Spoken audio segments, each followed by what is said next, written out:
pagi dan selamat jumpa anak-anak kami sekalian. Pada pertemuan hari ini kita akan mulai pelajaran agama dengan materi pokok manusia pribadi yang unik. Saya pribadi yang unik. Unik berarti aku berbeda dengan yang lain. Yang lain berbeda dengan saya. Nah, sekarang lihat keunikan itu kita mau bahas. Siapakah aku? Nah, apakah aku ini seperti yang di foto ini? Ataukah seperti yang di foto ini? Atau inikah? Atau ini lagi kah? Bukan. Aku adalah manusia. Manusia berarti memiliki akal budi, memiliki kemampuan, memiliki daya cipta yang membedakan kita dengan ciptaan yang lain yang sudah ditunjukkan pada gambar-gambar tadi. Nah, sekarang kita mau lihat.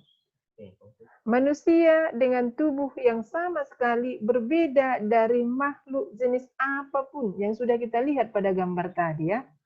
Nah, jadi kita bukan seperti ikan, bukan seperti serigala. Nah, tetapi kita adalah manusia dengan tubuh yang sungguh-sungguh berbeda dari ciptaan yang lain tadi. Nah, kira-kira di mana perbedaannya? Mari kita lihat. Nah, dari segi wajah. Nah, cantik atau gantengkah? Ganteng dan cantik dengan siapa? Dia atau engkau? Nah, kau lihat gambar ini kan? Nah, silakan lihat ini. Nah, boleh membandingkan, menilai diri sendiri berdasarkan gambar ini. Inilah yang membedakan kita manusia dengan ciptaan yang lain. Nah, jelas perbedaannya kan? Nah, oke. Nah, sekarang aku adalah pribadi yang unik. Apa artinya pribadi yang unik? Pribadi yang unik berarti aku memiliki citra rasa sendiri dalam menghayati keberadaanku, dalam memaknai hidupku. Aku tidak pernah sama dengan yang lain. Setiap orang di antara kita mempunyai arti sendiri dalam hidupnya. Nah, jadi jelas ya, kita semua memiliki arti makna yang berbeda satu dengan yang lain.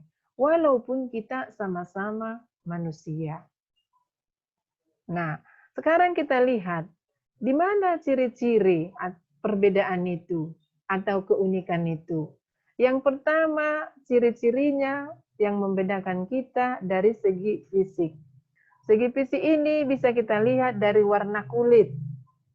Nah, warna kulit itu coba perhatikan gambar ini. Ada yang putih, ada yang hitam. Nah, coba kita masuk di mana? Nah, sekarang lihat dari bentuk muka. Coba perhatikan ini, bentuk muka ini. Nah, di sini ada yang oval, ada yang bentuk heart.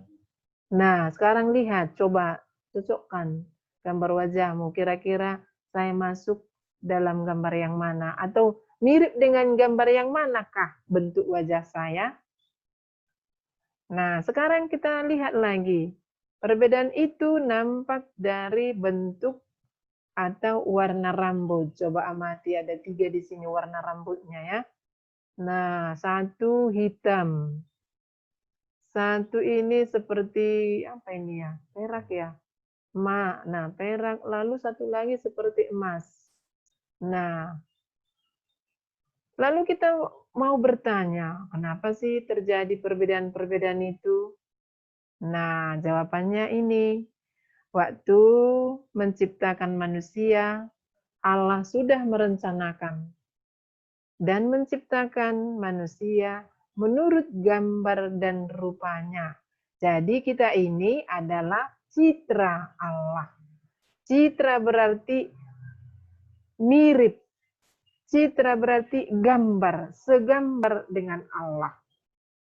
Nah, Segala sesuatu yang termasuk dalam Firdaus waktu kisah penciptaan, semuanya itu diserahkan oleh Allah kepada manusia.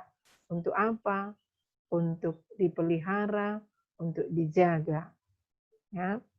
Nah, waktu menciptakan manusia, seolah-olah Allah itu bekerja secara khusus. Kenapa bekerja secara khusus? Karena manusia adalah citranya. Manusia adalah gambar Allah. Maka tentu berbeda cara menciptakan manusia dengan ciptaan yang lain. Nah, sekarang kita lihat perbedaan itu lagi nampak dari jenis kelamin. Perhatikan gambar ini. Nah, ini gambar seorang wanita yang cantik dengan gayanya. Ini gambar seorang pria dengan ketampanannya dan gayanya.